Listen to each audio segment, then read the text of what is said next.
What are the highlights of the latest yearbook, and are there any surprises for us? Yeah, thanks very much for having me on your program on World Refugee Day.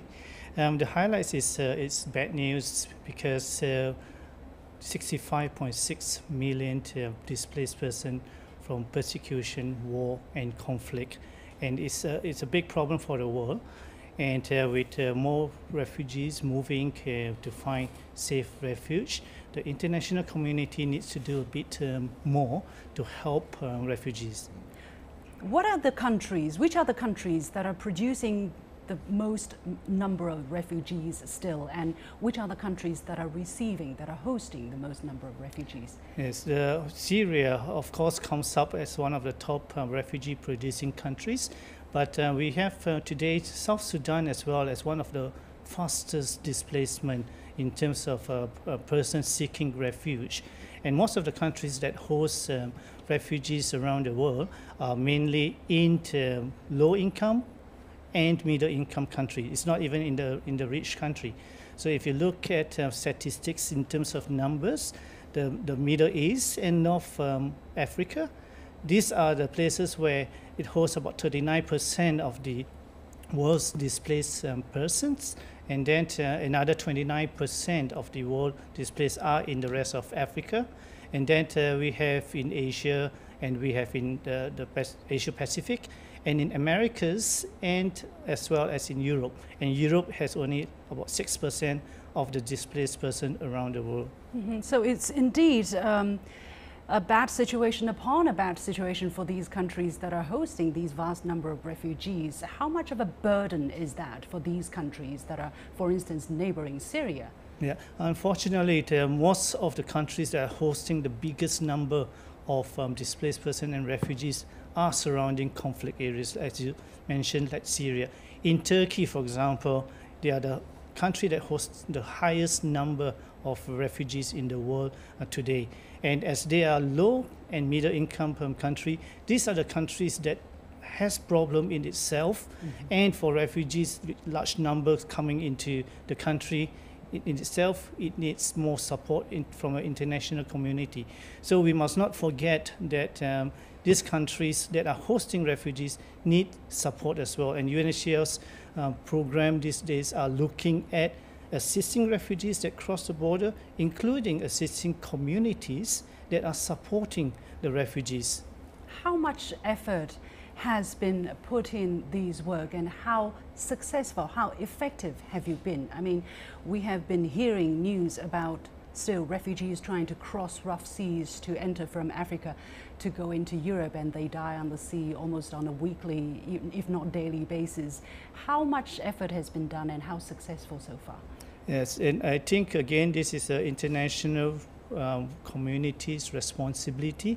You mentioned about Mediterranean. Indeed, this year we are seeing more than almost 1,800 that perish trying to get into Europe. And the reason for population movement is the countries where they first cross the border into, there are problems in itself that needs international support in order that we can sustain and assist refugees in that area instead of them moving onwards to find a better place. It's good to mention that September last year in New York, there's a UN General Assembly where you have a summit on refugees and migrants. And there in itself, you have 193 UN member states that have signed on to the summit in order to have a shared responsibility to address this huge population movement of refugees. Since you mentioned this high-level UN summit, according to the UNHCR, it's a historic opportunity to come up with a blueprint for a better international response and a watershed, and this was considered a watershed moment to strengthen governance of international migration, and a unique opportunity for creating a more responsible, predictable system for responding to large movements of refugees and migrants. Almost a year has passed. Have we made these reality? Have we met these goals? Yes, I think at the summit itself, a country like China, for example, the Premier Li at the summit has pledged additional funds to assist in the refugee situation. Has China honored its promise so Yes, far? for example, with UNHCR, China has provided funding for Syrian refugees in Iraq and has given UNHCR $2 million. And then for the Afghanistan operation, China has already funded $1 million for the winterization program. And then last month, during the One Belt, One Road forum that Beijing has hosted, China has pledged additional funds to assist UNHCR with refugees along the One Belt, One Road countries. And we are very happy that we are trying to look at cooperation with China to do a bit more. And as you know as well, China is a permanent member of the UN Security Council, and China as well has contributed the largest number of peacekeepers in refugee conflict areas in many parts of the world. So China might have been doing a fairly good job so far, because I ask these questions because very often we hear Western journalists even asking me personally, what has China done in terms of helping refugees? So China has indeed done something. But when you're talking about this high-level UN meeting, you really set the standard very high, right, to have a watershed moment. But really, have we seen that? Has the international will be translated into action, not just on the part of China, but on the majority of countries, especially developed countries? Yes, and I think this is a recognition that we are looking at 65.6 million persons displaced. 10 years ago, it was half the number.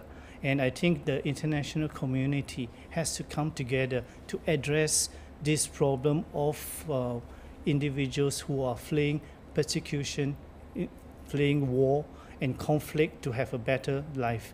And I think it's a collective cooperation between governments. And I think China, for example, has taken the lead. And I think other countries as well should combine. And we are hopeful that, that the international community will not forget that refugees are not a burden. They are there not because they want to, and they have no choice but to live for a better life. What is the biggest obstacle? Is it a lack of will? Is it lack of funding? Is it, I don't know, what is the biggest difficulty for UNHCR in carrying its work, or the political division possibly among different countries? Yes, I mean the causes of refugees is actually man-made, and I think we need to look at the rule of law and also the respect for human rights in countries where together as an international community with the UN and all the different countries, we need to look at how to address the root causes before people start to move for protection and for refuge. But for the case of Syria, for instance, which is the largest refugee-producing country, what are the root causes? Can they be effectively addressed at this moment when the military conflict is still going on? Yes, Syria is going into the 7th year, and we have seen huge number of refugees that have crossed the border in search of refuge, and there has to be a political solution in Syria to stop the conflict first and foremost.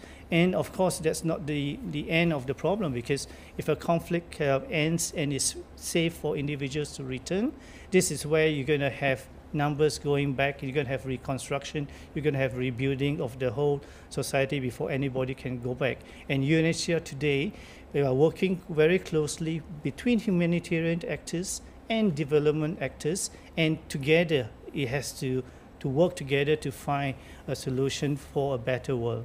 Well, I was mentioning in my leading that there is kind of a new thinking of helping the refugees instead of treating them as victims, but also engaging them, right? Treating them as participants who would want to reclaim their inherent dignity.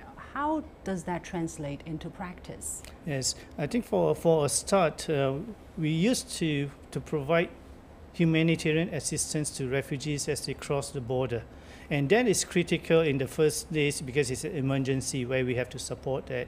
But then we have to start involving to provide jobs for refugees and for the local communities to work together to help, because we are giving back dignity to refugees to be able to work. And they don't want to just continue receiving money, and have their whole lives stored, and they would like to continue. And refugees do contribute to the communities, and refugees do contribute with what they have in terms of culture, language, and the things that they bring from their countries. So I think it's very important that when it comes to assistance for refugees, that we involve as well providing refugees with the resources that they can improve themselves and allowing them to work and not continue to be dependent on getting aid for the rest of their life with no plans in the future for them.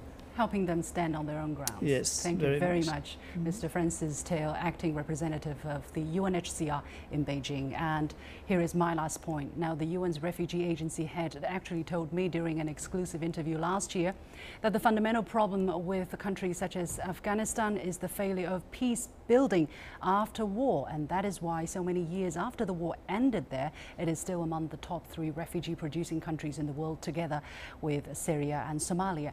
After foreign intervention, there was inadequate input to rebuild the country and bring back lasting peace. Unfortunately, with Western interventionism showing no signs of abating, this trend is likely to repeat itself in other parts of the world.